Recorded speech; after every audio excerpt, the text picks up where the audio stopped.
નમસ્કાર મિત્રો, અમારી યુટ્યુબ ચેનલમાં તમારું હાર્દિક સ્વાગત છે.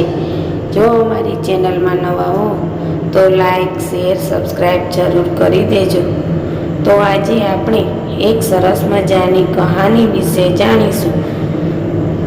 તો ચાલો આપણે શરૂ કરીએ આજની આ કહાની.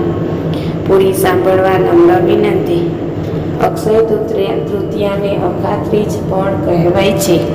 આ દિવસે મહિલાઓ સુખ સમૃદ્ધિ માટે વ્રત રાખીને ભગવાન લક્ષ્મી નારાયણની વિધિ વિધાન સાથે પૂજા કરે છે, જેથી ભગવાન લક્ષ્મી નારાયણ ભક્તોની મનોકામના પૂર્ણ કરે છે.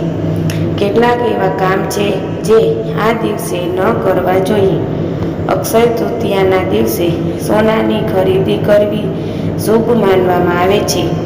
સાથોસાથ ઘરની ખરીદી તથા ભૂમિપૂજન પણ કરી શકાય છે.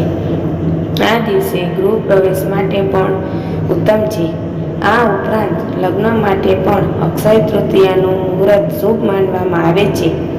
અક્ષય તૃતીયાના દિવસે દાન અને દક્ષિણાનું વિશેષ મહત્વ હોય છે. આ દિવસે કરેલું દાન ક્યારેય વ્યર્થ જતું નથી.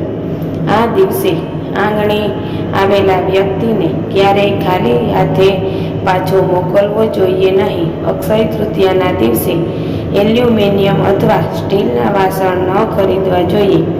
અક્ષય તૃતીયાના દિવસે વાસણ ખરીદવામાંથી રાહુનો પ્રભાવ વધે છે અને ઘરમાં ગરીબી આવે છે.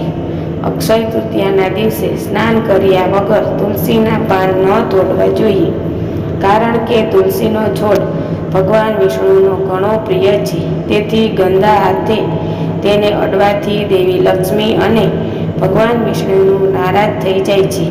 તેથી આ દિવસે તુલસીના છોડને સાફ હાથ વડે જ અડવું જોઈએ. અક્ષય તૃતીયાનો દિવસ ઘણો શુભ માનવામાં આવે છે.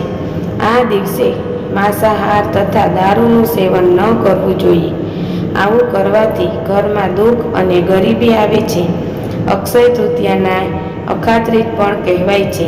આ દિવસે મહિલાઓ સુખ સમૃદ્ધિ માટે વ્રત રાખીને ભગવાન લક્ષ્મી નારાયણની વિધિ વિધાન સાથે પૂજા કરે છે, જેથી ભગવાન લક્ષ્મી નારાયણ ભક્તોની મનોકામના પૂર્ણ કરે છે.